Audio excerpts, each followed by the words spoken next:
This is the part 2 of crop production and management. In the previous part, we have already discussed about the types of crops, that is Kharif crops and Rabi crops, and the first step of agricultural activity, that is preparation of soil. After tilling and leveling of the field, the next important step in agricultural activity is sowing, where sowing is the process of introducing seeds into the soil. Tools used for sowing of seeds.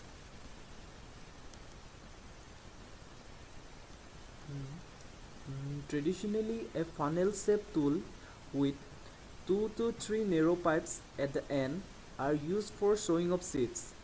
In this tool, the seeds are introduced in the funnel and are passed through these pipes into the field. This tool is usually connected to a plow. As you can see from the picture that the seeds are introduced into this funnel shape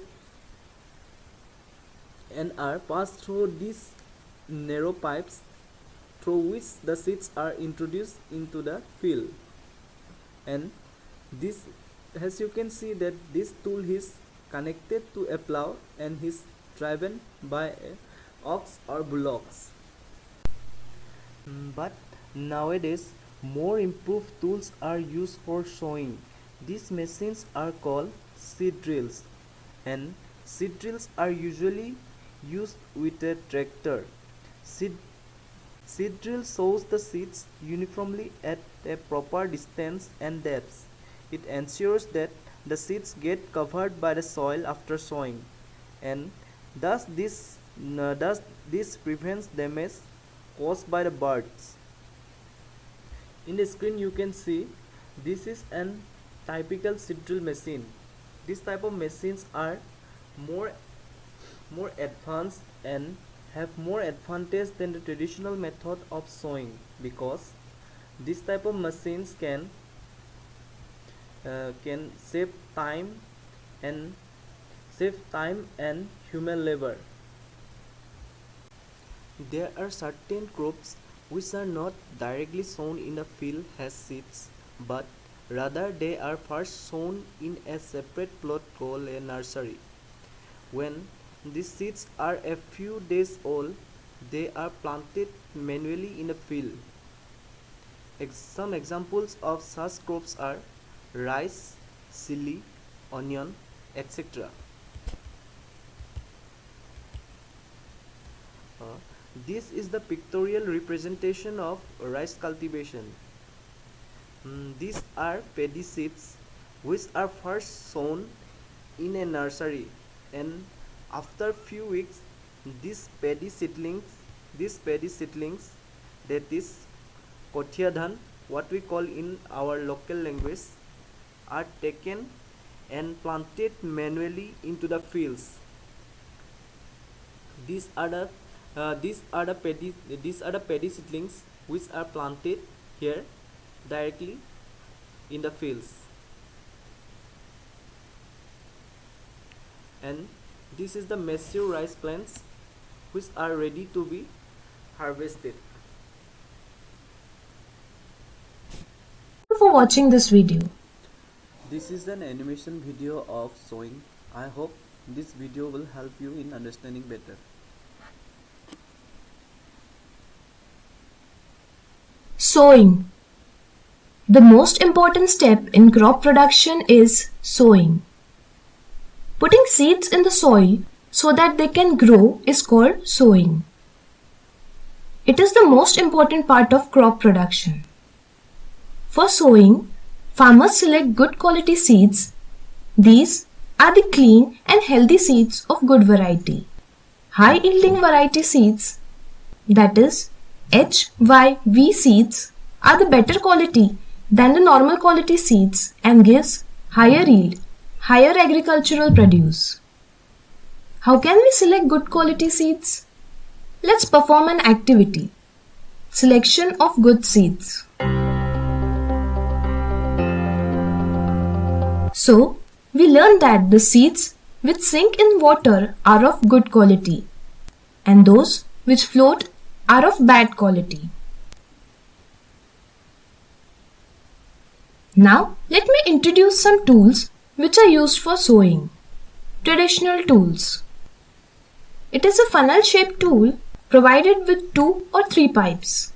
The pipes have sharp ends. These ends go into the soil. Seeds filled into the funnel passes through the pipes and go deep into the soil. Nowadays, we use more improved tool, that is seed drill, which is used for sowing with the help of tractor. With this tool, it is possible to sow seeds uniformly at proper distance and depths. This tool also helps to place the soil on the seeds so that bird could not eat them. Because of machines used for sowing, lot of time and labor can be saved. Keeping distance between seeds help to avoid overcrowding of plants, which in turn allows plants to get sufficient sunlight, nutrients and water from soil. I hope you understood the step of crop production very well. Irrigation. Providing water to a field through man-made methods is called irrigation. Some common examples of some common sources of irrigation are well, tube well, rivers, lakes, canals, and ponds. Now, what is the difference between a river and a lake? A river is a large flowing water body that empties itself into sea or a ocean. Example, the Brahmaputra river empties itself into the Bay of Bengal. Whereas a lake is an enclosed water body which is surrounded by land from all sides. The lake water mostly remains stagnant. There is little or hardly no flow of water. Now, what is a canal? A canal is an artificial water body that is specially built for water vehicle services and irrigation. Or it can be said that canal is an artificial version of a river. Some examples of canals are you can say Panama Canal or Suez Canal. Now, why irrigation is so important in agriculture? As we know, all living beings need water to live.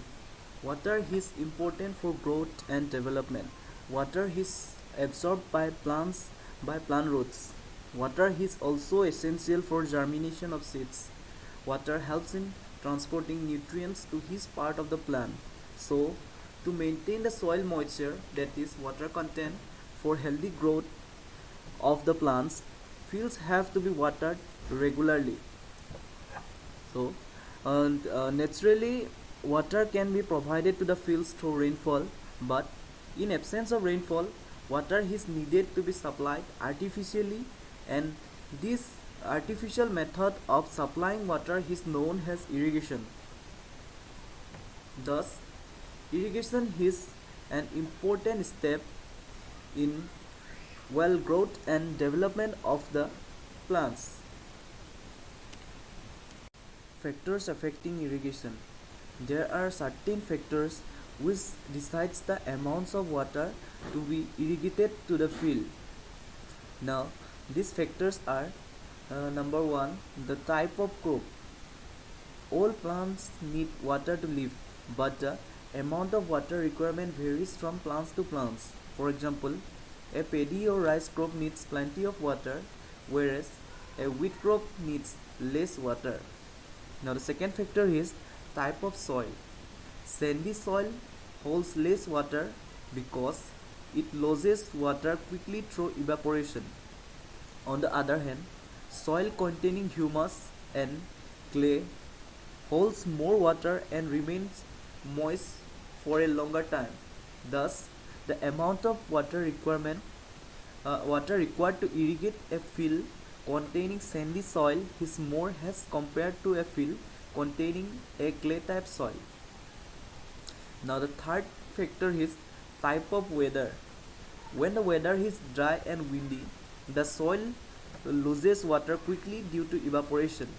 In such conditions, the field has to be watered more frequently. If the weather is humid, the field needs less water. Irrigation methods. There are several methods of irrigations. Here we have classified these methods into two types: traditional methods and modern methods. Examples of traditional methods are pulley system, rahat system, and examples of modern methods are drip irrigation and sprinkler system. Here now we shall broadly discuss his kind of irrigation methods.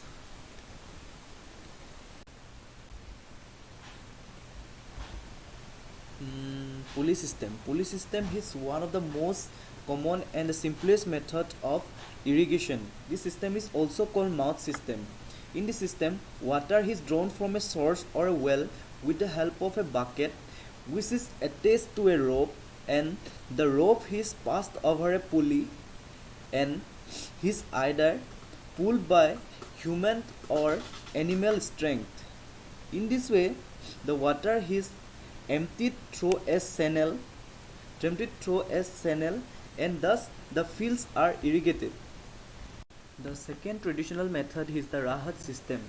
Rahat system is one of the traditional method of irrigation where a system of several containers fixed to a strong rope or a chain.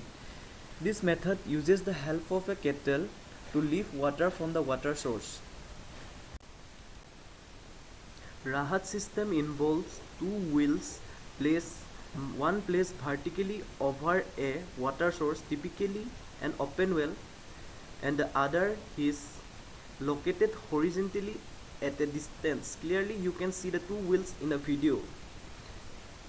A belt of buckets is fixed to the first wheel, and an ox, buffalo or camel is tied to the other wheel at a radius through a wood. As the animal pulls the wheel around in a circular motion, it sets a motion. Now, consequently, the first wheel, consisting of the belt of buckets, begin to draw water from the water source, and thus in this way it irrigates the field. This is a real video of a rahat system. I hope this video will help you to understand and learn a lot about this system. These are the bell of buckets, as I have said earlier, and this is the source of water. And as we can see, this is the second wheel that is placed horizontally, which is pulled by an ox.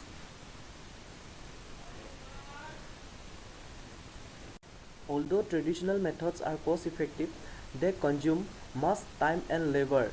Besides this, there are some more disadvantages of the traditional system, because when a field is watered in a traditional way, the land remains flooded with water for some time, because in a traditional method we cannot control the flow and amount of water.